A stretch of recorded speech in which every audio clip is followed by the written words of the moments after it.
Welcome to another video from Dr. Locke. Okay, so any of us over the last 2 years have realised that, there's a bad virus out there, and, those people who watch The Walking Dead know that, the zombies could be coming one day. Could be an apocalypse, could be a war, who knows what's going to go.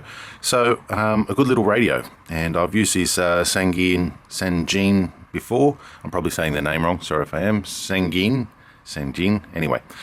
A good little radio. So this little radio, as a lot of people know, since we went from analog to digital, now DAB radios are quite expensive, and I need a little work radio, and I like this one because it was small, rechargeable, and it also had the solar panel on there, and it's a lot of smaller radios generally have a higher treble, as where the work radios generally have a higher bass, so they really boom, as where a lot of the channels that I listen to, I like to hear the news and things like that when I'm working. So I wanted something small. A lot of the work radios were overpriced, expensive, and not really ticking the boxes. So I went for this one, which is a digital one, and it's quite small and compact. So I'm just going to take you through and show you what's in it and give you a look at the actual product itself. So I wanted something that, it would have been nice to have a work radio that could take my batteries for my power tools, but it wasn't really necessary because this one actually has a solar panel and is USB chargeable. It suits my needs a lot better.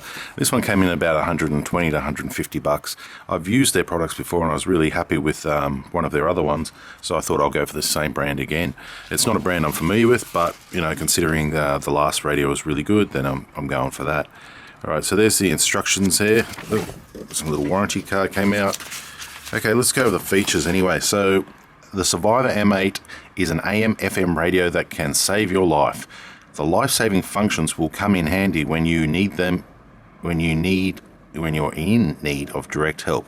Use the emergency buzzer to warn people with sound, or use the flashlight to communicate in Morse code.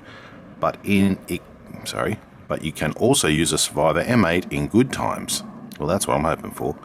A portable phone charger, clock, radio player, a flashing light will help you enjoy your camping trip.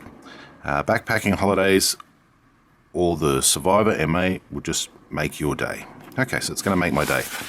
All right, on the side here, what do we got? Emergency radio, AM, FM. I mean, that's pretty good. If everything fails, you're going to need a radio, but you could use anything else that was battery powered too. 19 random presets, which is good, powered by a hand crank dyno and solar panel, so that's where it's separate for a lot of other radios. DC in, micro USB type to recharge your lithium batteries. Okay, so it looks like you can to recharge lithium battery. Okay, so you can charge it via USB. Can you charge other phones off it? I'm going to have to find that out, because if the zombies do come and we've got walkers going up the street and all the power grid's off, can I use my little M8 to charge my phone? But then again, your phone's not going to work. But still, it'd be nice to have solid charging. Anyway, that comes in a couple of different languages. Powered by hand crank. Okay, right, let's get into it. So we've got instructions. We have a USB to micro USB cable. We have a little hand strap, so you can put it on your hand and it won't fall off. Okay, we have one of these lithium-like batteries there. A little bit of front shell, a little bit of back shell. Ooh, a little bit of a bag, a little bit of sticky tape. Yeah, so it will be good if you can charge things off USB. That would be nice. Just because you've got that hand crank ability. Okay, so looking at the back of it, a hand dyno crank. No set direction by the look of it. Little posi to put the knob in so it doesn't come out. It's got one of these antennas here which actually do give a lot better signal than most, but I don't like them because they're easy to break. I like the rubbery ones, but you can't have everything. Where's my ruler? Okay, so let's look at this oversize, okay? So we've got 150 mil that way, 150 mil long, about 85 by about 65 length of antenna. Let's just stretch that out. Go from there, so that's 30, about 600 mil for the length of the antenna. Length of hand dyno crank, about 70 mil, 65 mil to about there. Okay, so that's pretty cool. Let's pop that back in. So I bought this just as a good little work radio. Pull it out of the toolbox. You can listen to talk back, the news, or radio, whatever you'd like, to make some jobs a little bit quicker. So normally the The one with the nipple is positive, and it is indicated there as well, positive, and the flat side being negative. It's indicated in there, negative and positive. Let's just pop that bad boy in, push the door back on. That seems secure. The LED torch light on the side. We've got lights, we've got a green light. So it's actually indicating, there we go. See that green light? That's indicating the charge. So because I've got some LED lights on in here, it's getting some sort of charge. So if I go like this, you can see that green light now has completely turned off. So it's getting some charge. That solar panel is working. All right, so now here's the question. If I block this and I use that hand crank, we're going to see a little bit of a charge indicated on the front there. Oh, look at that, red. Okay, so it goes red. You can see it goes red, indicating a charge. That's not bad. Okay, we got our light button here. Let's see if we can work that. 1 click, 2, okay. Double press. Okay, double press makes it flash. Triple press makes it just on, off. Okay, so no, it's off now. 1 push, on. 1 push, off. 2 push, flash. And I think it's giving an SOS actually. I'm not familiar with my Morse code, but I'm pretty sure that was an SOS. Okay, so there could be some preset SOS functionality in there too. Alright, so let's go through and have a look. So nice rubber buttons on the front, nice LED. Do I hold it down? Okay. I'm not going to extend the aerial because I'd just like to see how good it is. I'm going to go to just a standard station.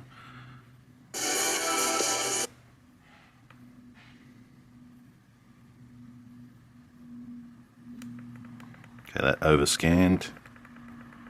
We've got some little clock there with 90 in it. Battery indicator, band indicator. That's quite good.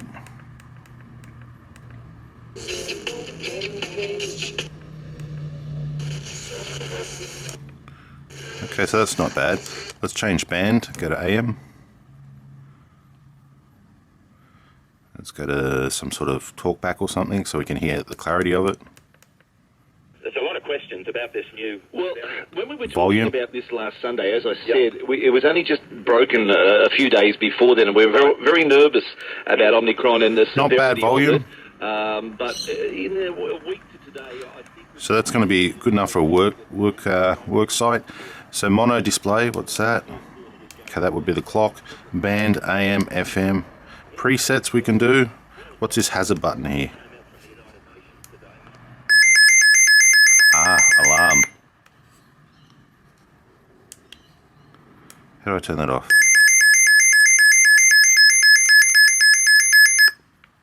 Okay, now that's off. How do I get the radio back on? Do we go here?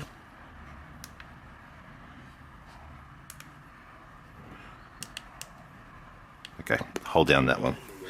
Yeah, so all in all, that's not a bad little unit. I like the size of it. It's small enough to go in your toolbox without giving you any trouble. The buttons have a nice rubbery feel to it. I'm not sure about its durability in as far as water resistance. There's no mention of it. If it's water resistant, you know, because if they're saying it's going to be for camping, wouldn't it be nice to know if this thing gets wet, what the IP rating would be? Okay, rechargeable, we've done that. Set the clock, radio operations, using solar power, using Dynet, we've done all that.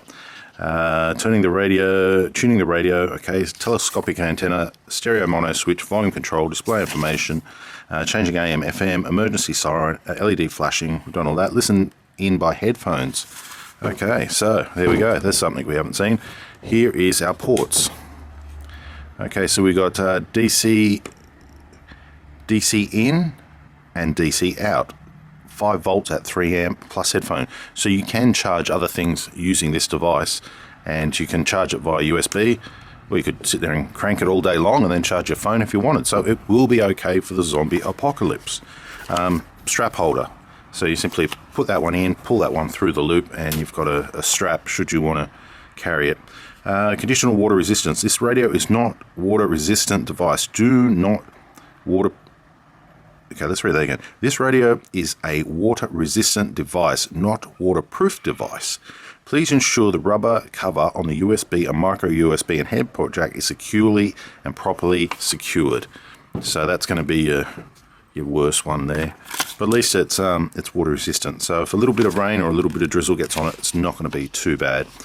All right, so the frequency range on this, we got FM VHF 87.5 to 108 megahertz, AM 522 to 1710 megahertz, AM FM DC socket, DC in micro USB 5 volt 500 milliamp, DC out USB type A 5 volt 300 milliamp, earphone jack 3.5, stereo speaker 35 ohms, dimensions 152 by 85 by 69 in millimeters, weight 400 grams, and power supply.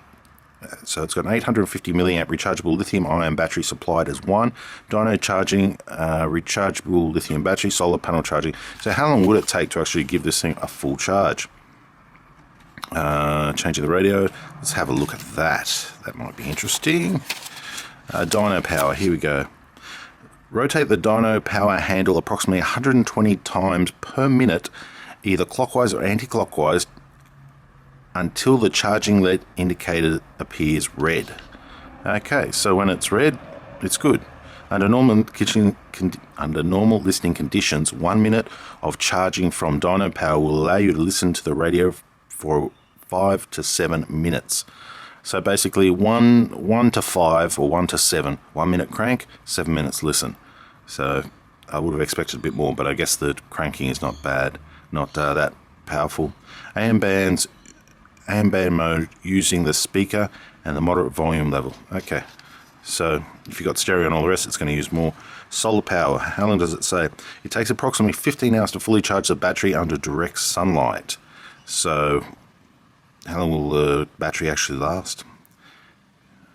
Okay, the radio features a 90-minute audio shut-off feature.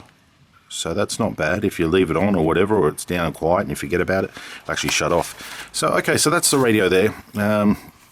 It's got little presets there. I'm pretty happy with it for the money, actually. I really like the design. It feels strong, it feels rugged, it's small enough. The dyno handle is kind of good. You know, you can sit there and crank it for a little while and then use it. So if you're out in the middle of nowhere and the battery's gone flat, it's not a bad little idea. And it can give you all that emergency information if the zombies start walking the streets and all our power and phones and everything start getting turned off. Ooh. Okay, that's off. Okay, thanks for watching.